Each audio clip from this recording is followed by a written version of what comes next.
to achieve by this expenditure of money.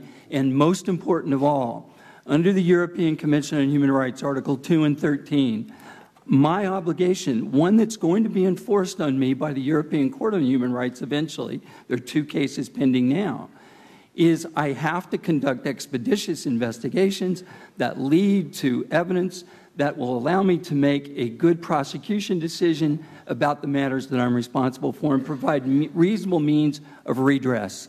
Now, if I'm taking people out of the work environment to put them in conferences or send them on trips or give them education opportunities or training, it better contribute to that goal in the end. I better be better able to do this when I'm finished than before they made the trip or went on the education effort. So I'm saying that that's valuable, it's important, it needs to be done, but we need to step back, rethink about how we do it, and more importantly, understand what the goal and objective is of delivering that sort of opportunity. Barbara, and then Judge Bokar and Shelley. Well, I obviously will take some exception to David's remarks. He and I have disagreed before. And there are a number of people in this audience who have participated in the programs that have been put forward by the U.S. Department of Justice, and I'm sure we will hear from them later on during the course of the questioning session. I think that I do agree with David that trainings should be well-focused, and the starting point should be with the judges, the prosecutors, the investigators of that particular country, to go to them to say, what is it you would like to see done? How would you like to see it done? Is there training that you need? Is there training that you have had too much of and don't want to see any more of?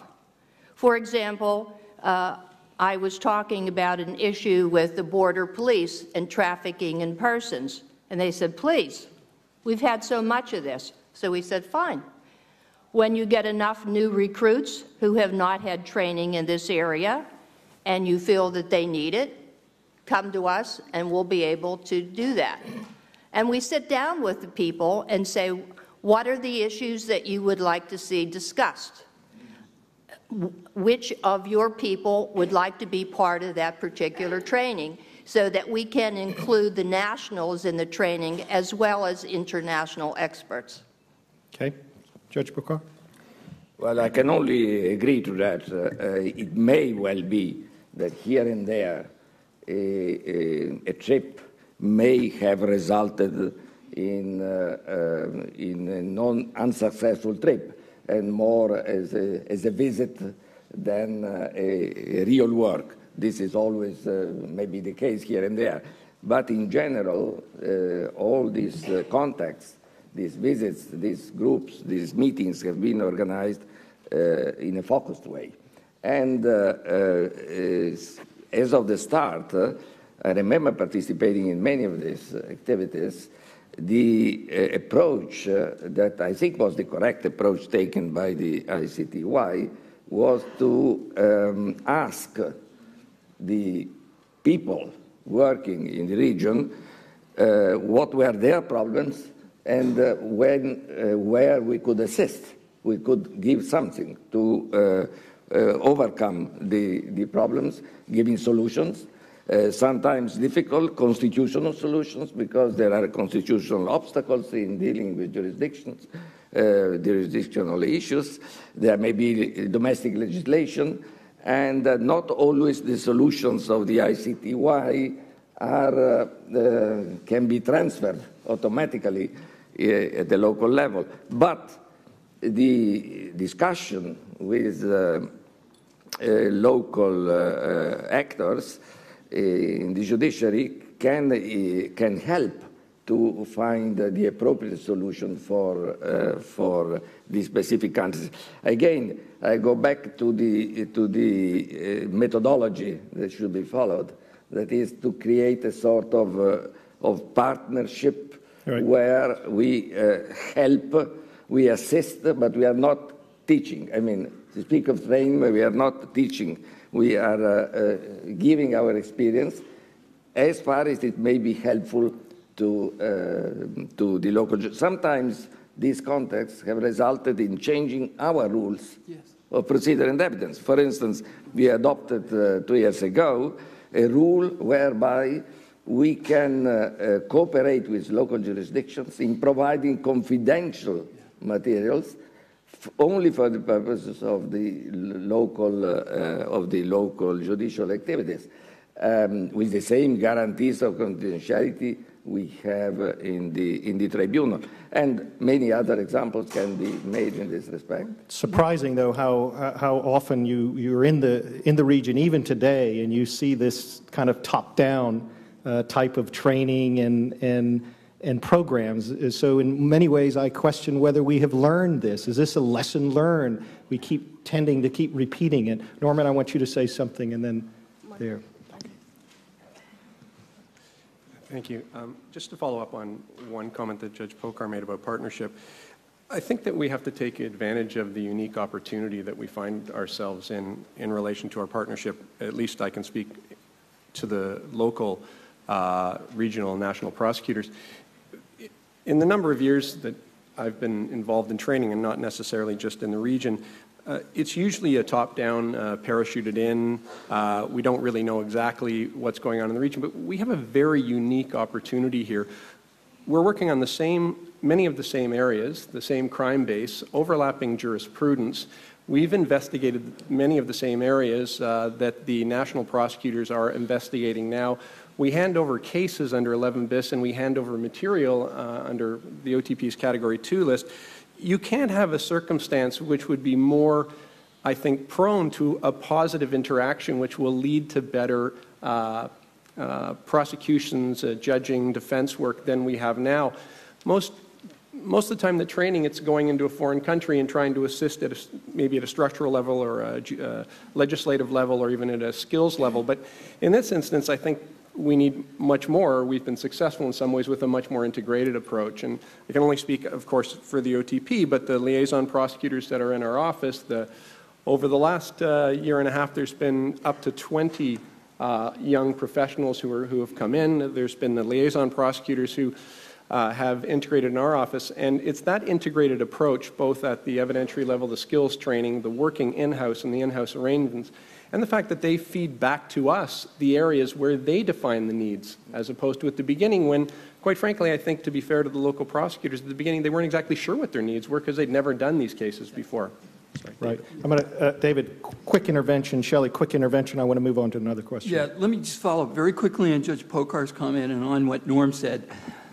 The very best learning experiences our prosecutors have been case-related when they've gone to the OTP. They've spent a week. The OTP is providing now space for them to work, and with Arisa Chevra and Dvorka and others who are there providing the liaisons so that everything gets done. They go there and work on specific matters, and they learn every day how better to use the materials that the ICTY has developed. But oddly, they also get to sit with the senior trial attorneys.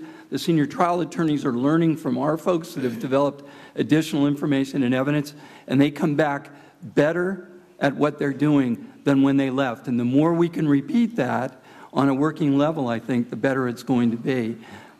There's one other issue as well, and that is you've got to keep these young professionals that have been given this opportunity involved in the local system. They have to come back to jobs in the prosecutor's office that sent them. If they don't go back to that, the capacity is wasted, the effort's wasted, and all of that knowledge on the job learning that they've gotten is gone. They have to come back and work in the system.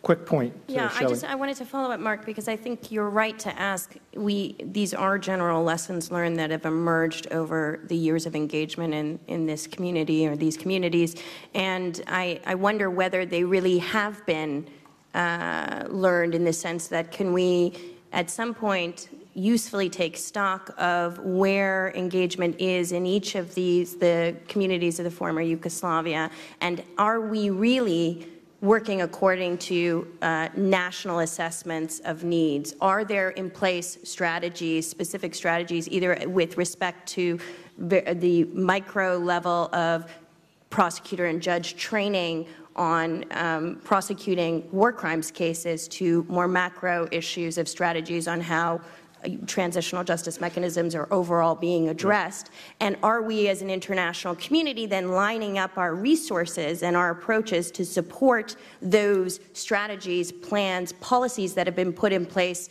from national assessments? I do agree with panelists who have said, you know, initially in many post-conflict contexts, it's difficult to just go to national, you know, actors either in the judiciary or in political positions and say, what are your needs? I mean, there has to be a process, and this is where I think process and methodology points that are coming up here are very important. Process of how you help support the target communities in coming to an assessment of their own needs and a vision and a strategy for the international community to line up behind to support them are in and of themselves capacity building questions, right, which we have to some degree learned how to do, and also to some degree we remain, you know, challenged in how we effectively do that in a rapid manner and align international resources behind it. But it does tend to sound to me from this panel that what you ultimately need is a very good in-depth stock taking perhaps in each of these countries as to where are these national strategies or national assessments. It gets back to Judge Pokar's approach, this assessment approach, so crucial in making this fundamental assessment. I want to go on to another question, but Judge Moloto, I never say no to a judge, and you indicated you raised your hand. Did you want to say something on this point? I just wanted to comment on the point that you had made about is it a lesson learned that these should be sort of plain level discussions and not top down. Right. I was going to say, I don't think there is any special rule that, or any special way in which things can be done. Some interactions are going to be top down, others are going to be roundtable discussions amongst equals, depending on what it is that is being dealt with at the time. I have, for instance, had experience within the region of having trainings with defense lawyers who have, unfortunately have not been mentioned this morning. And the nature of the interaction was such that it was a top-down interaction because I was coming with something that they had not known and they wanted to sit down and listen.